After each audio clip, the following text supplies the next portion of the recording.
I now call on Representative Lee Zeldin of New York for 5 minutes.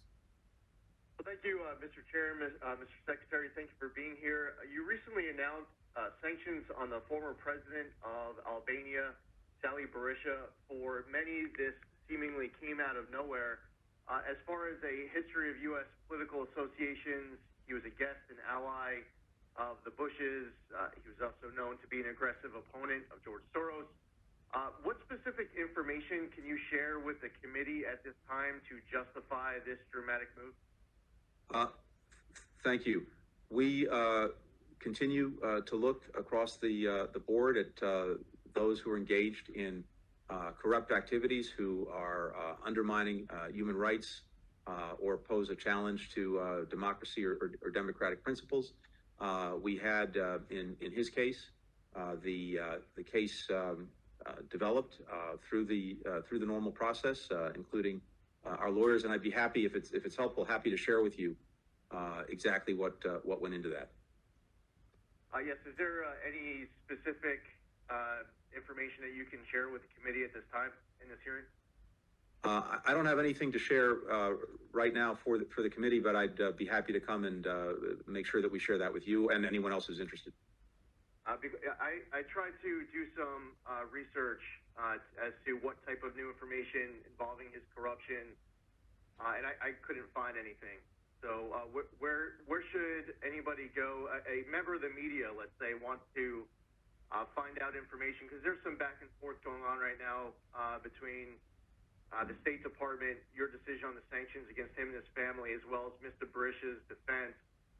Where would a member of the media go to get information on what corruption you're referring to?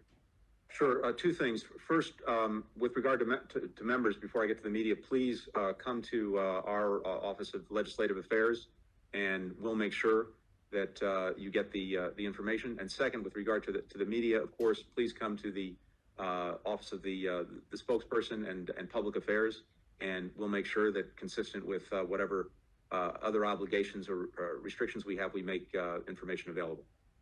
Okay, but are you aware of anywhere that is open source info backing up this claim that there was some new allegations of corruption involving Mr. Berisha? I think that, certainly anyone from the media can ask that question, for example, in the briefings that we do every single day at the State Department, and get whatever information we have that's publicly available. Just to clear up one item of Mr. Berish's defense, have you? I'm just trying to understand what's true and what's not true. Have you or anyone on your behalf had any communication with Mr. Soros and anyone on his behalf? Just trying to clarify what's true and what's not true. I have not. I can't speak to the entire State Department, but I have not. If, with regard to the COVID origin question that you were asked, what would the U.S. actually do of substance to pressure China to give access to the lab if China does not grant that access? Congressman, what we've seen, unfortunately, more than unfortunately, from the PRC since the beginning of this crisis is a failure to meet its basic responsibilities in terms of sharing information, providing access, and doing that in real time with transparency. That was true at the start.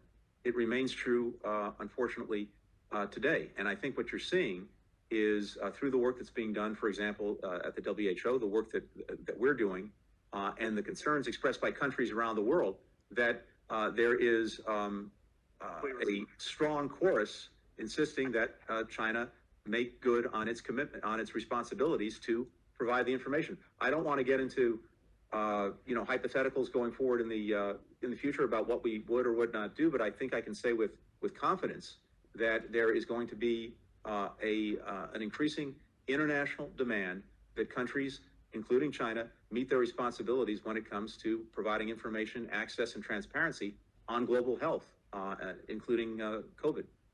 Thank you, Mr. Secretary. And there are just many in Congress who are skeptical of whether or not China is going to grant access to the labs. So we're trying to understand what the next step is going to be.